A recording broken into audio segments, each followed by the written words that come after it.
Salut, louange en psaume. Avec Samuel et David, on a deux façons de concevoir le ministère de louange. Le premier, Samuel pense que c'est une tâche très sérieuse et trop profonde et que donc il faille la confier à quelques individus bien formés. Et ça va éviter certains débordements.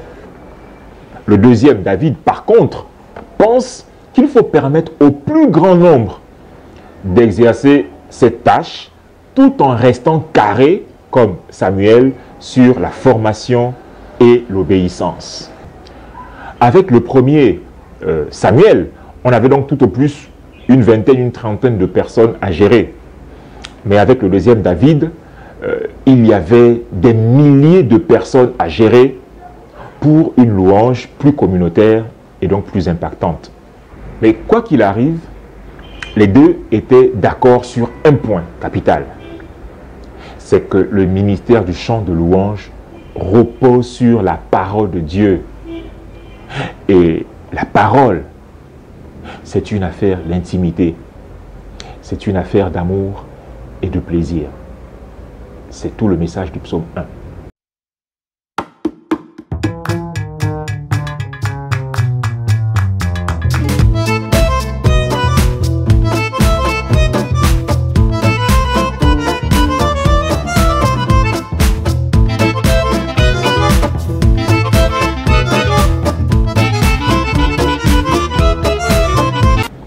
L'institut de prophétie de Samuel était en même temps une sorte d'internat, car les disciples des prophètes vivaient avec leur maître pour pouvoir les suivre et se laisser enseigner partout. Pour Samuel donc, c'était un moyen de s'assurer que les prophètes chantres qu'il formait se donnaient du temps avec Dieu, seul. Mais avec David, Asaph, Héman et Jeduthun, vous comprenez qu'il devient impossible de surveiller 4000 personnes.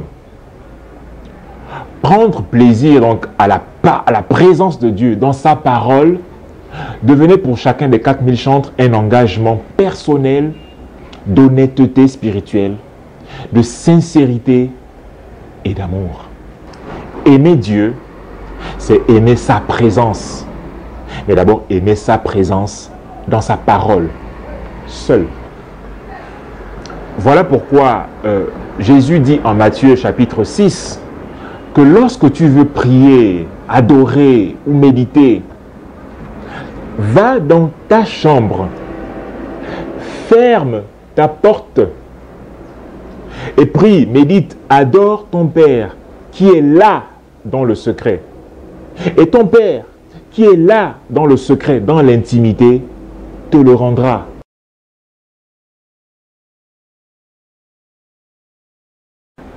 Le verset 2 du psaume 1 dit « Médite la parole de Dieu le jour comme la nuit. » Pour ce faire, il faut se donner du temps.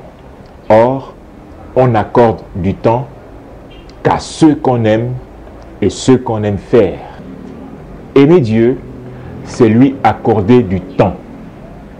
Pas seulement le temps dans le service ou dans le ministère, mais surtout du temps seul avec lui, pour le contempler, lui seul, dans sa parole et dans la prière.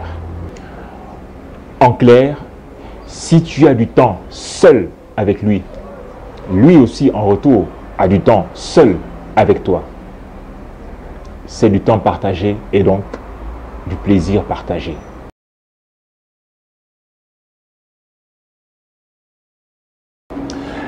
La fin du verset 2 nous livre une vérité qu'on avait déjà partagée. C'est que tous ceux qui prennent plaisir à méditer, à approfondir la parole de Dieu ont un impact réel et supérieur. Et la fin du verset dit d'ailleurs que tous ceux qu'il touche, cet homme, réussit, prospère. Et c'est ce que Jésus veut dire par là lorsqu'il dit que ton Père qui est dans l'intimité te le rendra. En fait, la puissance se trouve dans le plaisir et l'intimité dans la lecture. Et cette vérité, je l'ai personnellement vue sur la vie de plusieurs chrétiens et chantres en particulier.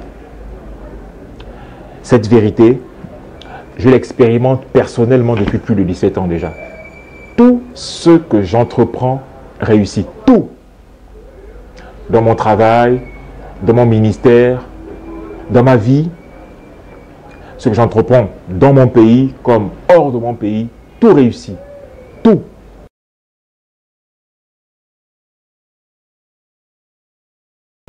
Alors, quoi retenir de tout ça? Leçon numéro 1. L'adoration, la louange, la méditation, la connaissance, comme Jésus le dit, ça commence seul dans ta chambre. Et là, seul dans ta chambre, ton Père qui est là, seul avec toi, te le rendra. Leçon numéro 2.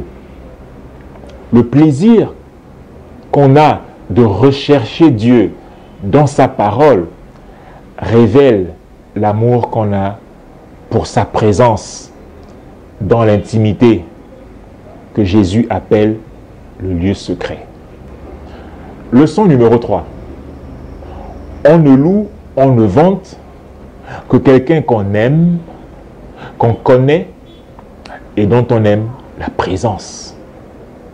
En conclusion, la louange que Dieu agrée commence seul avec lui. Seul, avec personne d'autre. Je sais que tu as compris de quoi il s'agit. Allez, shalom.